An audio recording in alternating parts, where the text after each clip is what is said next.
Hi, everyone. It's Deborah and Kimberly. We're back Thursday. Happy Thursday. Hi, Kimberly. How are you? I'm good. I'm good, Deb. How are you? It's always good I'm to see your good. face on Thursday morning. Yes, it is. It is. We've been doing this for a while now. I was thinking Yeah. about it, been close to 6 months. So it is good to see you. And today we have a really interesting topic, and that is what we're calling part one. And that's our corporate boards walking the walk. And then we'll follow up next week with a part two, talking about specifically nonprofit boards. So it's an important subject, especially in the last year as things have continued on in the DE and I and B space. And as we look, we're going to look at some facts and some research that both of us have done. And I know this is an important subject, and I know you have a lot to say on it. We have When made. do I not have a lot to say? That's true. I know, but you've had some personal experiences as well, which I think is important to share. But really, before we get into that, just talking about progress has been made. Okay, so we're going to start out. We're going to discuss some of the progress that have been made with women, that have been made with people of color, but probably not enough and not fast enough. The progress is there, but it's just not where it needs to be. And we're going to kind of look at some of the facts. But I know you brought some important slides and some things to share with everyone today. And just before we do that, I did some research myself, and I found some interesting facts and a quote that I want to read from the Kellogg School at Northwestern. And what they say is, boards, what tends to happen with boards is they have these very stringent criteria as to who they're going to allow onto the board. And they have to, have a certain level in the organization, a certain expertise. They may have to have gone to a certain school. Like there's a lot of criteria that boards use. And what they say at Kellogg, and I'm going to read this so I don't misstate it. They say by focusing on how high on the corporate ladder they may have reached, this will glaze over the fact that women and people of color have historically faced barriers that white men have not. And therefore, organizations need to reassess goals, including how to consider experience when creating selection criteria.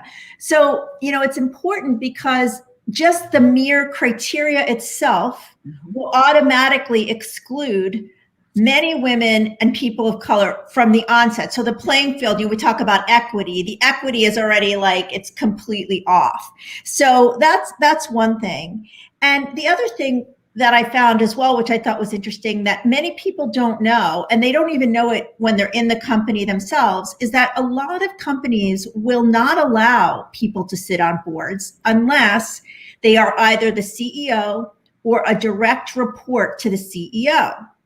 And they do it for a variety of reasons. I don't think the reasons themselves are necessarily bad, that, they want people focusing on the company. They don't want conflicts of interest. They want to control, the number of people from the organization who are going out into the world and sitting on boards.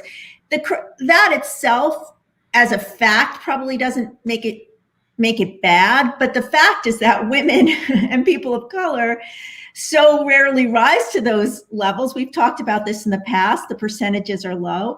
So if you have that criteria, you are going to exclude women and people of color from boards. So, the facts are there. And I know that, you have plenty to say on this subject as well. Well, sure, I do. Before I go into the presentation that I created, because this is a very important subject to me, this is part of my career strategy, I will share with our friends who are on the watching right now. I've had personal experience in this space. I've been on nonprofit boards, oh my God, for 20 years. And, I'm on foundation board and currently on several boards. I'm also on a for-profit board as an advisor on the advisory board for a startup, a tech startup. And it's great experience. I love that work, but it's so interesting how people view you. So here's an example. When I was contacted, not to maybe, I don't know, let's say it was in 2020, I don't remember the time, and for several board seats. And one, they decided at, months in, they wanted to change what they were looking for. Another, I was told several times, you're a finalist, right? Now, when I started the process, I had not been the CEO of a publicly traded company. I have been the CEO of a private company. I've been brand president for publicly traded brands, but I've never been CEO. And so we get down to the end and I'm told, well, you were a finalist. However, we decided to go with someone else. Now, because this is important to me and it is part of my career strategy, I wanted to know what was not in my experience, on my resume, or in my presentation that would prohibit me from having that seat. Like, what got in the way? And they said, well, we had great candidates. You were one of the most qualified candidates. However, we decided to go with the person who had been a CEO in this industry. Now, here's where I call BS, because I was told that the reason that they were looking specifically for women and specifically for a woman of color. And so I want to meet the CEO of this publicly traded company in this industry who is a woman of color, because we have covered this many times, Deborah, and we know that until very recently, there were no women of color who exist. So who is this person that took that role? So that to me is, it's represents several things, right? It represents that extra effort that women of color have to take every day when they walk into corporate America or dealing with corporate America. They have to prove themselves, every 45 minutes. Also changing the rules while we're in the game, right? That doesn't fly for anybody, but for some reason, that's something that we have to deal with. So that is my experience, and I'm not giving up on it. Obviously the right board will be out there, but it is problematic. So I've said about that. Now, I did put together a presentation because I think it's important that we understand where we've been, where we are, and then who's doing what. So I'm going to start my presentation. I hope the technology works. It does, yay. Okay. So this first slide shows states who have either added, much like, so California has already added their board diversity law. And I think they did that passed in 2018. And it was the first state to do that. Not surprising. Right, California. Yeah, California, exactly. But as a result of putting that into place between 2018, so in 2018, in California, 30% of their corporate boards were all male, all white male, right? 30%. Today, 3% are all male. And so that means that 67% increase in women given or placed on boards. That's amazing. Yeah. But let's put a pin in that. Let's put a pin in that. So as a result of that, Washington State said, hey, they're on to something great. We want to do the same thing. And what Washington State did, they said by 2022, January 1st, 2022, 25% of their publicly traded boards need to have a woman on their board. And so as those two went, we have others. So where you see the kind of yellowy orange, those are states that have they're either considering it or they are adopting some sort of mandatory disclosure, right? So if you're a company, you have to tell what's on your board, but you don't necessarily have to make a change to your board, right? And then, I'm in Ohio, and Ohio and Pennsylvania are considering non-binding resolutions to urge. Now, non-binding and resolution and urge, those three And the sentence means, come on, please, which means nothing's going to happen. So kind of some of those mask laws, right? exactly. And then you see the gray where they're not doing anything. So there's a lot of work to be done in that space. So now, where do we sit? These numbers represent where we were in 2020. Okay. And so according to Fortune 500, if you look to the left, the US civilian labor force, Caucasian men make up almost 32% of the labor force. Mm-hmm. Racial and ethnic minorities make up over 40%. However, if you shift your vision just to the center, Caucasian men make up 66% of all board seats. So 32% of the labor force, 66% of board seats. It's crazy. Contrast that with 40% and 16%. That's a problem. Yeah. Right? It makes no sense. Yeah. I just, there's so much work that we need to do. So at the beginning, Deb, you talked about the work that had been done. So let's look at that. So look at this. Women are burning up the charts. In 2015, at least one woman was on 25% of the US board seats. And this is a representative of the S&P 500, right? So 2015, 25%. Now, fast forward to the end of 2019, 46%. Amazing. We're almost double, right? That's so great. That's fabulous. I'm so excited. Women are making strides. Okay. I told you to put a pin in it. And so let me explain a little more. Now, let's look at minorities. And we're looking at just ethnic minorities. We've made some advances as well. However, when you look at our advances, it's a bit different. And when I say our, yes, I'm a woman, but as a woman who is also an ethnic minority, I have to choose. So I have to choose, am I in the woman's number or am I in the ethnic minority number? And 9 out of 10 times, it's ethnic minority. Yeah. So in 2015, we were almost 17%, right? So we had one person on almost 17% of these S&P company boards. Now, 2019, same time span, 21%. So let's say 17, so we made a 4% increase to women's almost 25%. So, you know who's missed out? That's right. Underrepresented minorities. So women are making strides, but not all women.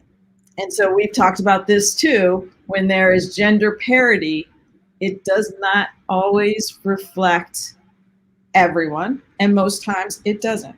If we go back to the suffrage movement and all these movements, that we look at and we see these strides that women make, unfortunately, it's not across the board. It's not even close. So if you look at this, right, this is what it looks like from an ethnic minority woman perspective. So 84% of the placement of women and the advancements of women have been for white women. And then it just falls off significantly. I can't even say the numbers because it hurts my throat because we get to 9% from 84. That is the biggest number.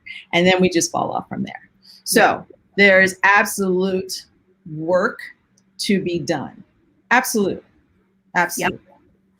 And, it's funny because you talked about these states with their non-binding resolutions and, that's a nice, it would be nice if, and I think at the end of the day, it's going to come down to companies taking a stand and making it about money. And one of the other things that I read in my research was that Goldman Sachs has now said they will not take a company public unless they have at least 2 board members that are not straight white men on the company.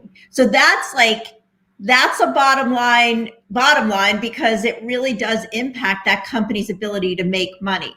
So I think, people are going to have to take a stand, and it's not going to have to be a nice to do. It's going to be like that. It's going to be a have to do, or you're not going to get what you want. And so that really kind of struck home for me. Well, I think it's a good point, but I think we should also consider, in researching, you find, I love to read, and I'm always looking for, information to support the work we're doing, this work I'm doing. But to that point, with what they have to do with placement, I mean, we just saw that it has to be intentional, right? Like, you can say we're opening it up to women, but it has to be intentional so that it's all women. And I think you'll find this really interesting. So, according to Harvard Business Review, anybody who follows me on LinkedIn knows I love Harvard Business Review. It's a lot of information. But they did a study, and so they interviewed 19 board directors and purposely over-indexed to women, right? So they interviewed 15 women and 4 men because they wanted to learn whether and how corporate boards were benefiting from diversity, right? So they really wanted to understand, because women were newer to it, and how's this working out? But here's what they found out: that combined those 19 board members, or board of director members, board members, they held seats on 47 corporate boards in the United States. So I'm going to say that again for the people in the back who might not have heard me. They interviewed 19 board of directors. 19, I'm going to say 19. Those 19 hold 47 corporate board seats in the United States. So that's just like, okay. So now we found a woman, and we're going to put her on 5 seats. And you found some information about, the average tenure, right? Yep. We were talking about that earlier, right? Yeah, the average board size is 11, and the average tenure on a board is 8 years. So, and people love, people who like to sit on boards, and they do look to add to their resume of boards, and sometimes they make a career out of just board work, and they're there for many, many, many years. So the turnover is so small that again is prohibitive as well. So what you're saying is, it's, if they pick a woman, then it's the same woman, perhaps, on, like you said, on 5 boards. Yeah. It's interesting, right? It's not going anywhere. There's so much work to do. I'm so glad. So Bumbershoot is going to be busy for a long time, right? Yes. We are looking to change these cultures and this thinking. Like, it's a change of mindset. But yeah, there's absolutely work to be done through. So we have some people who have weighed in. So Banjara said, this is a great conversation. She's loving it. And then someone on Facebook said, this is so insightful. Thank you for presenting this. We have so much work to be done. And then Oyango, our friend Oyango, he said, good morning. I love the stand that Goldman Sachs is taking, since it's apparent that some companies will not do the right thing based on their moral corporate conscience, or mandates the only way to go to diversify corporate boards. There has to be something that's measurable, Oyango. And I know we all know that when you make mandates, it creates box checking and tokenism. So there has to be a creative way or another way to mandate these changes, but also make them meaningful. And also, I mean, people you cannot take the easy way out of these things. You have to look for the best people for the roles. And that means casting a wider net than your alumni board, or, the people that you last worked with. And that's where they fall short. It's laziness in how the recruiting is done, and what the criteria is, and what the company really need in order to show the organization that they're sitting on, the board that they're sitting on, that organization, that they are diverse, and they require that the company be diverse as well. And you have to walk the talk. So you gotta you got to make it a priority because the representation does matter. It just does. It does matter. So we're at 20 minutes, so we're running a little long, but this is really meaty stuff. And so thank you for everyone who's staying with us. We have a few more things to do. I think you really set me up great to go into our bottom line. Good. Right? So my first bottom line. So having a wide range of perspective, perspective is so important, right? And so we've said that it's important in the conference room. It's absolutely important in the boardroom, right? It's critical, right? So that means having multiple views on the possible outcomes, right? Any action that you make, if everyone is of the same, you can't see what's happening around the corner because you have no vision on something else that could influence your business, right? So definitely having a wide range of perspective is important, right? And here's the other thing. Boards need to take into consideration their constituents, right? Now, I know that a board's first responsibility is to its stakeholders. We know that. However, the stakeholders there's no value if you are not delivering on your customers, right? And your employees, exactly, right? And so that's when it comes into view. Like if you really are thinking about the future and all the things that are going to be in front of you, your constituents, your customers, your employees, then you need to have representation, right? So that's my first, just having wide range of representation. Representation is so critical. Number two, being able to draw upon a diverse set of competencies, right? If everybody is a CEO in that industry, then you're not bringing a broad set of competencies, right? You're not bringing a broad set of knowledge. So to successfully address complex issues, you have to have complex thought and diverse thought, right? So silos are breaking down, right? And we know across corporate America, silos are breaking down and constituencies are globalizing.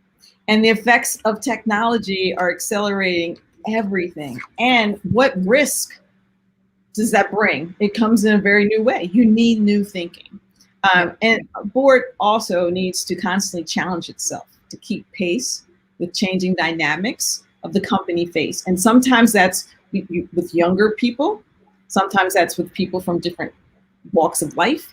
It all leads back to diverse. Yep. Now, here's the third, and I think the most important. It used to be about who you knew, right? And we've talked about these not having diverse networks, but now it's how do you know them? It's not just who you know, it's how do you know, right? Because usually your first board placement comes because either someone who's already on the board has recommended you, or because they've seen you in action. If you don't have a diverse network, this continues because you're only seeing the same people in action. So how do you find the people to mentor, to sponsor, right? So that's what's happening, right? So inexperienced board candidates need interaction with other board members. How does that happen?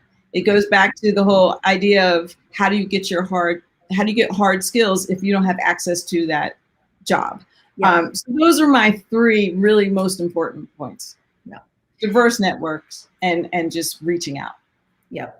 And those are, I mean, this has been a really, I think, eye-opening conversation in a lot of ways. I mean, even, we've all done research. You and I have done research, but I've learned some things today that I didn't know. I think it's critical subject.